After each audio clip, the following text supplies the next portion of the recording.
To proceed to Congressman Brad Schneider of Illinois. Thank you, Mr. Chairman, and I want to thank you for calling this meeting. I want to thank the witnesses for being here. It's good to see you guys, as always. Maybe I'll start with Dr. Pollack. When did the U.S. designate Hezbollah and Hamas as terrorist organizations? Do you remember? I cannot answer that. I am sorry, Congressman. I can't. I looked it up, but it was October 8th, 1997. Was the U.S. right to designate Hezbollah and Hamas as terrorist organizations? Absolutely. Anyone want to disagree with that? Was the U.S. right to designate the Houthis as a terrorist organization? Dr. Pollack. Yes, I would say they would. They certainly meet the definition. Yeah. I think where we find ourselves, I'm going to just tell my wife I can't take her call right now, where we find ourselves, we face an immediate crisis with global implications. The Houthis are threatening global trade. They are citing excuses, but I think, as you guys noted, that they are achieving their own goals, covering up their inability to govern. And we need to address that crisis with great urgency. But there's also a longer-term crisis that has more local implications, regional implications, which is the crisis facing Yemen and the governance of Yemen, creating one of the largest, if not the largest, humanitarian crisis in the world. And the victims of this are the people of Yemen. And you know, the Houthis have their own agenda, but it is certainly not to lift up the people of Yemen. I mentioned Hezbollah, Hamas, the Houthis. Is there a common thread to those three organizations, Dr. Pollack? Well, let's see. They all start with H in English. That's not what I had in mind, and you know that. They are all backed by Iran. Right. They are all anti-American groups. They are all anti-Israel groups. They all employ violence against civilians to achieve their ends. Yep. And I'm going to quote from your prepared comments, but Iran is our enemy not because we want them to be, but because the government of Iran wants us to be. Can the same be true of the Houthis? Absolutely. I think, as you know well, their slogan is God is great, death to America, death to Israel, curse the Jews, victory to Islam. Right. And in fact, as they cheer that and chant that cheer, they're saluting. And their salute is not the typical salute we think of, but it's the Nazi salutes. The Houthis are anti-American, anti-Israel, and anti-Semitic. And they are a threat, as I mentioned, to the region, but also a threat to the people of Yemen.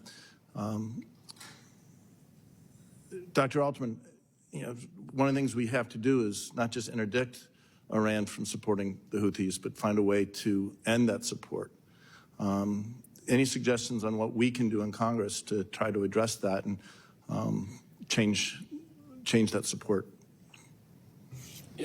I think partly it's important to recall that the Houthis aren't really strategic for the Iranians. The Houthis are a little bit of a freebie.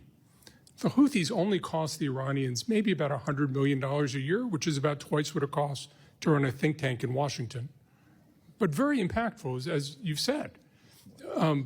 And I think we have to persuade the Iranians that the Houthis aren't worth it. And I worry that instead, we're persuading the Iranians the Houthis are totally worth it because we're getting wrapped around the axle and talking about a whole regional program. And I'm saying this, they are a regional threat, as you say, but I think we have to right-size the nature of the Houthi threat. I think degrading their military capabilities is the right thing, but getting into a war of wills over the Houthis, I worry, is going to leave them victorious and looking strong and us looking weak. And I'm running out of time, and I forget which of you said it, but you used the term coercion. And Dr. Pollack, coercion is convincing, whether it's the Houthis or the Iranians, that the cost of the actions they're taking are far greater, are far less. No, the benefits of the actions they're taking are far less than the costs. And we have to work to ratchet up the consequences and the costs for both the Houthis and the Iranians to change their course, because we can't allow the Houthis to disrupt global trade and that is an interest not just for the United States, but for all of our allies. And we can't allow what's happening today to end hope for the people of Yemen who are suffering and deserve the right to govern themselves. I'm over my time. With that, I yield back. Thank you very much, Congressman Brad Schneider. We now proceed to Congressman Michael Lawler of New York. Thank you, Mr. Chairman.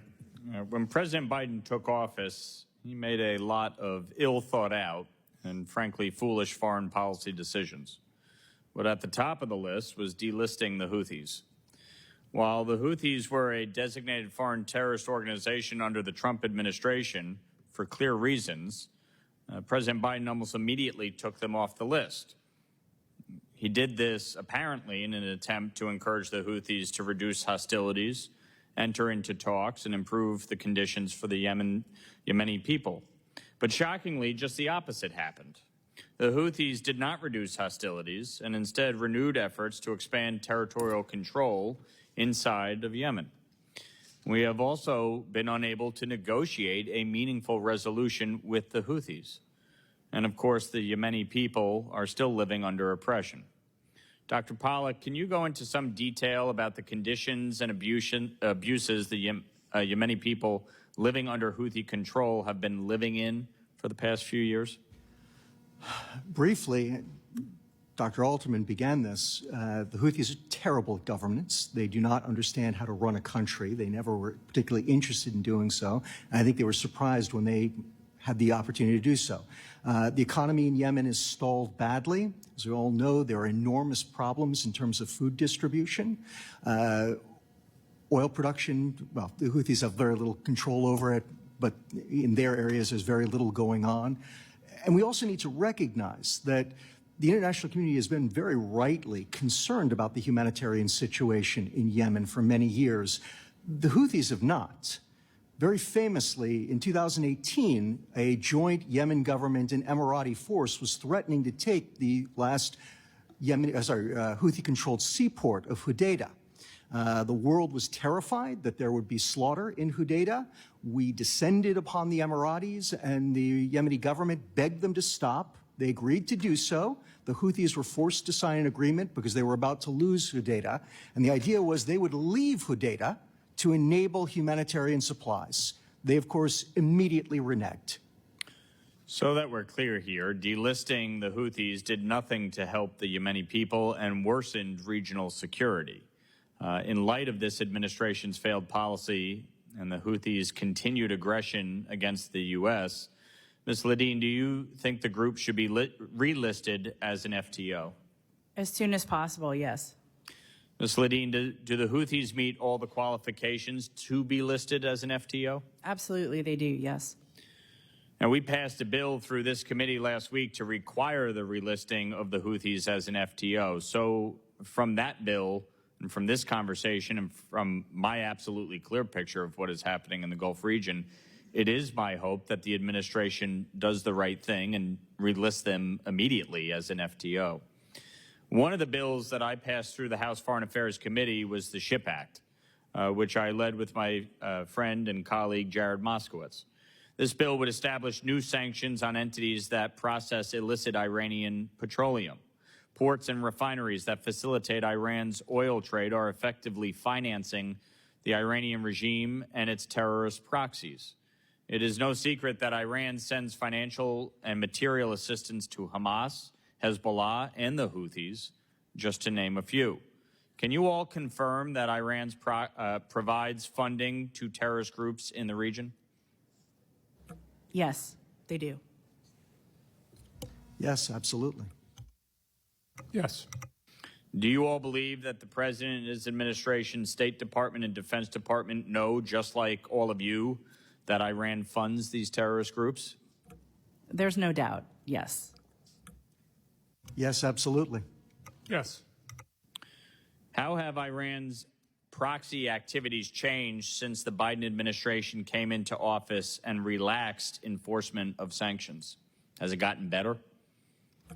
Far from it. They've become much more violent and aggressive, and they've caused many deaths and destruction across the region. Yes. Mr. Lawler, I think after the assassination of Qasem Soleimani, the head of the Quds Force of the Islamic Republican Guard,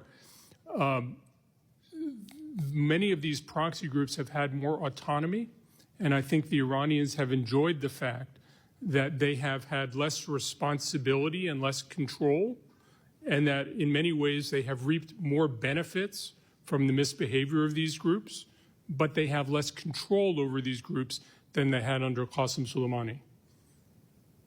So is your argument that Soleimani should have been left alone? My argument is that assassinating Qasem Soleimani has not ended the threat from the Iranian proxy groups, and in many ways the way it has morphed. Did in you unintentional oppose ways. his assassination?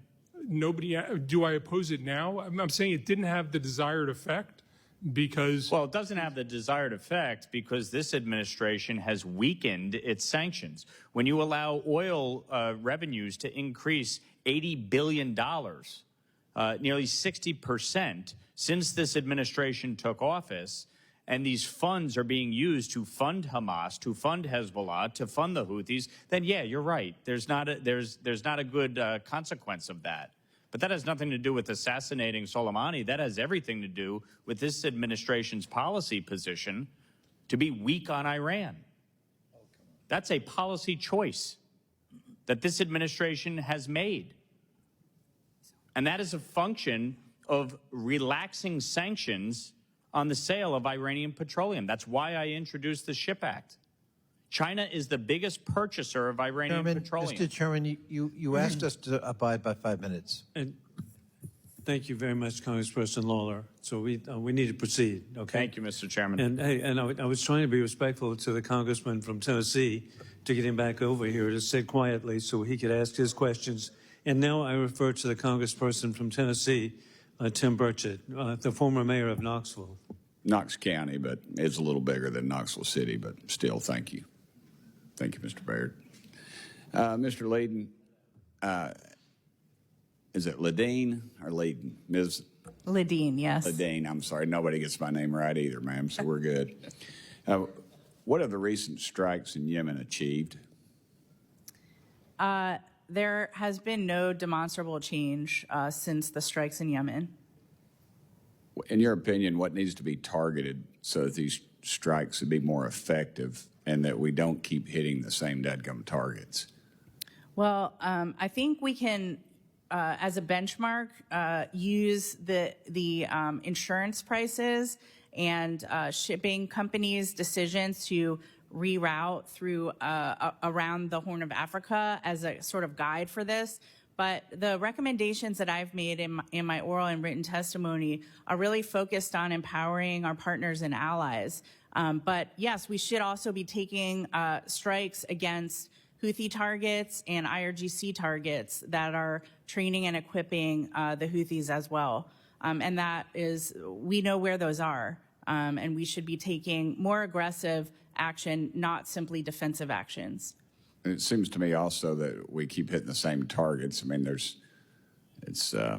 we're not doing anything effective. Yeah, we're showing them how our capabilities, but to me that just doesn't. It's just a waste of resources.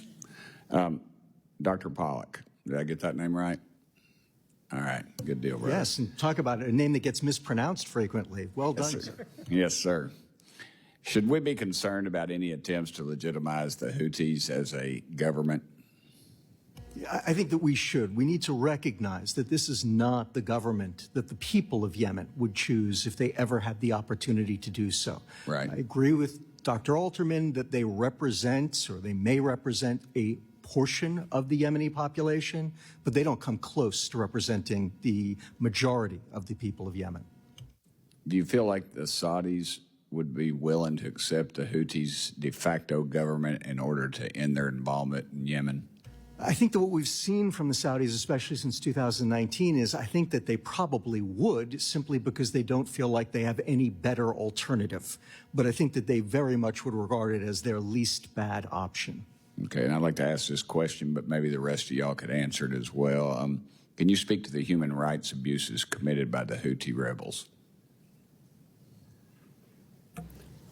I can start. I can talk about their pervasive use of child soldiers. That is an absolute disgrace. And Did you say child tortures? child soldiers. Soldiers, okay. Yes. I'm sorry. That's a heavily documented phenomenon that if you're not familiar, I sincerely recommend looking into it. It's been a problem for quite a while, and in the wake of these recent attacks, there's actually been a surge, people sending their children to join the Houthis, and it's truly a humanitarian catastrophe when you consider the coming generation in Yemen and what they may be like, what we might be dealing with, in the next generation. They're already building that. So I think that's one point. Obviously, there's a complete breakdown in medical care. There's pervasive starvation. My colleagues here can talk about that, I think, in further detail.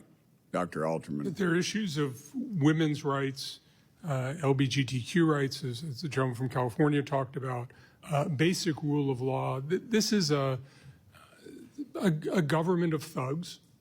It resembles in many ways a place run by organized crime, and the misery of the people of Yemen is pervasive and continues every day. All right, women are just basically possessions, and gay folks are thrown off of buildings, that type of scenario. Is that what you're telling me? This is both a repressive government and a government that believes it's asserting traditional values, which is anathema to our understanding of individual freedoms and human rights. Dr. Pollack? I'll just add to that, Congressman, that it's worth recognizing that the Zaydis are a very important old community of Yemen. Before 1962, it was a Zaydi imamate that ruled Yemen. But the Houthis are a fundamentalist element within the Zaydi community. And they are, again, oppressive, totalitarian in their behavior, fundamentalist in their outlook. And I don't think that we have a very good handle on even how many Zaydis support the Houthi rule. I think that there is, I'll put this way, considerable anecdotal information that suggests that there are plenty of Zaydis who look at the Houthis and say, these are not the people who we would want telling us how to live our lives. Okay, thank you. I've gone over.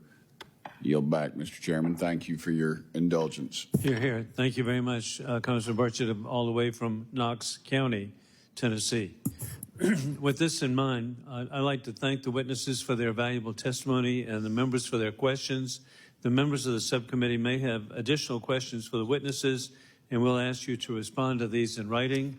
Pursuant to committee rules, all members may have 5 days to submit statements, questions, and extraneous materials for the record, subject to length limitations. And I'd also like to thank the committee staff for their dedication. And again, this is bipartisan. Congressman Connolly and I frequently work on issues together, remarkably enough. And so we can work together with a very capable staff of the Foreign Affairs Committee and of the subcommittee. Without objection, the subcommittee stands adjourned.